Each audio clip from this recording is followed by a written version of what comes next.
And we wanted to give John every shot to do it.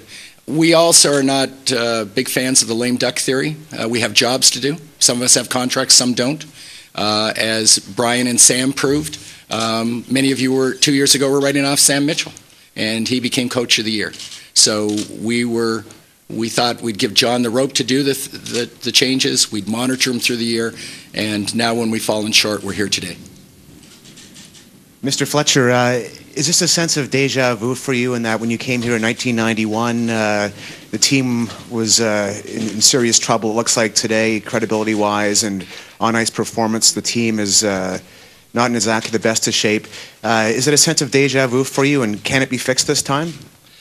Well, I know one thing, that the rules of putting a team together are much different today. But the hockey club that wears the Maple Leaf jerseys now is one hang of a lot better than that club that went on the ice in October of 1991. Believe me, an awful lot better.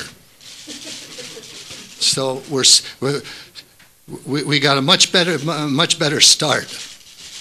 But look, we all know why I'm here. I think my experience will bode well for what we're trying to accomplish, and that is eventually to bring in as good a hockey executive as there is out there, and to be, if you want to use the term, the Brian Colangelo of hockey. And hopefully I can set the table so that when the new person comes in, he'll be able to get off running the first day. Other than setting a budget and living within it for the board, why does a general manager or hockey president have to report any decisions to the board other than the financial part? And does that not diminish the attractiveness of the job if that is the case? No. You know, there's so much talked about our board. I can tell you there's numerous clubs in all of the leagues we behave in. The owners overrule decisions constantly, and they report to it. And you ask those general managers, and those people are weighing in, making the decisions. Our board steps back. This is a very large company. These are very sophisticated businessmen. They're also fans, and it's reasonable to expect when they have millions of dollars in investment that the people that work for them tell them where they're going, and they want to know where their investment's going. John said this week, or maybe it was late last week, that he had a plan to retool things, and that plan was dismissed by the board, and now the team is where it is. So doesn't that... John's, we did not evaluate John in the last 3 out of 4 wins. We did not evaluate him on the last couple of days here. We evaluated him over the course of 4.5 years, and that's why we made the decision not to pick up his, or to extend his contract.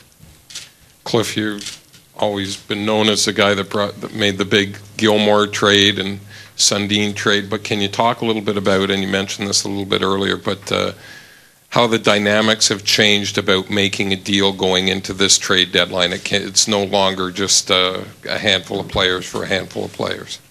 No, that's right. And, you know, the system has shown that there's a frenzy, though, the last week, starting about a week to 10 days prior to the deadline.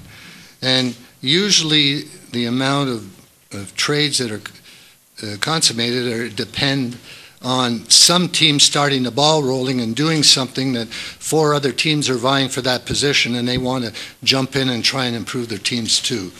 So, you know, just what might be able to be accomplished this year at the trade deadline, honestly, you're looking into a crystal ball, because whatever you do has to make sense.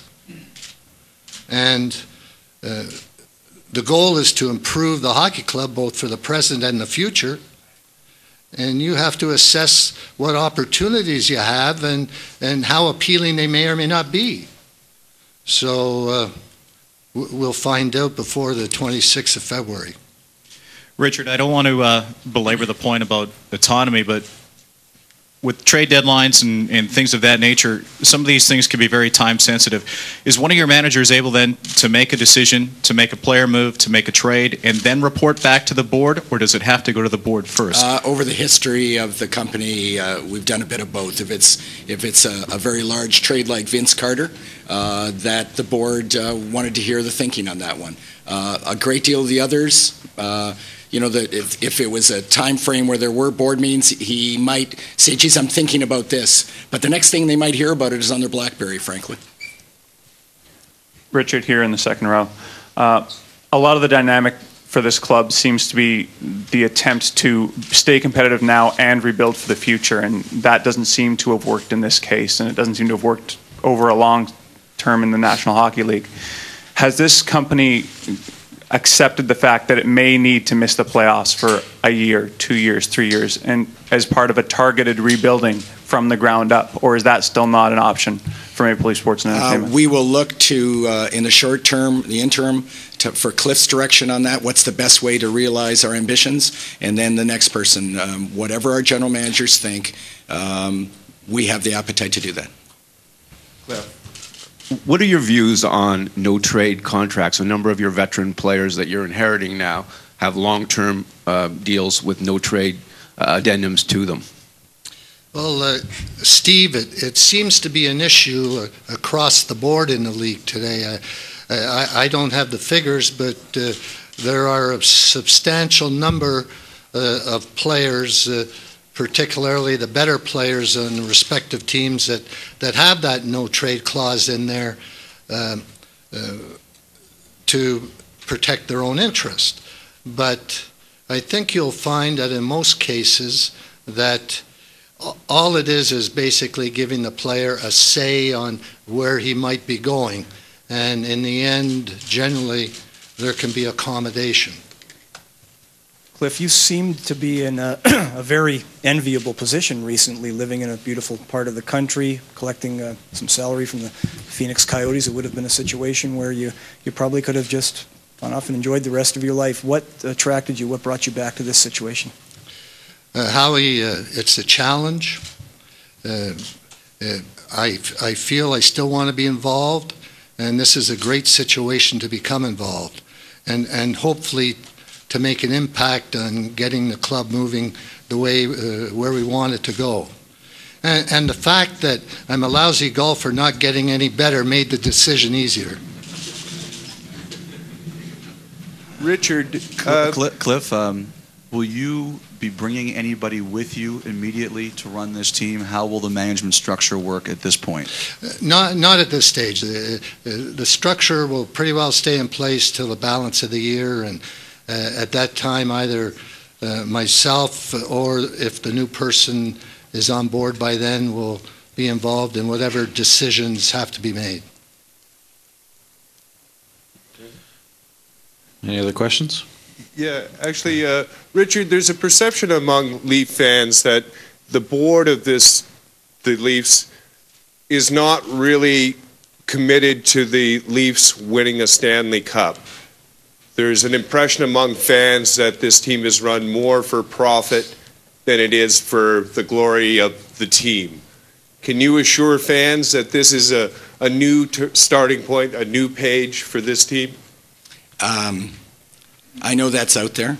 I can tell you that's not the case.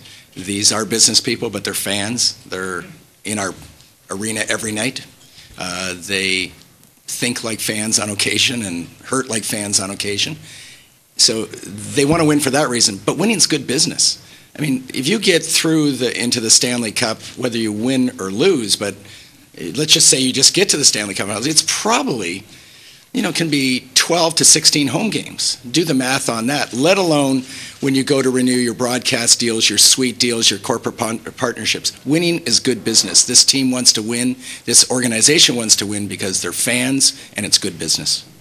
Cliff, when you were hired, right here, when you were hired in 1991, you were one of the most successful GMs in the business, one of the most experienced. You were succeeded by two men, Ken Dryden and John Ferguson, who had no experience at all in the job. What should the next general manager, president, what should he look like? What's the broad outline? What should be done in Toronto?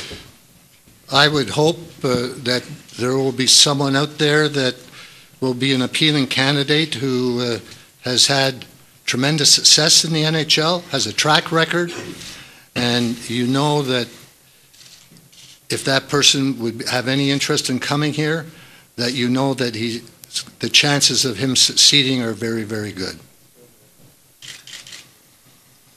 All right. At this point in time, we're going to break down into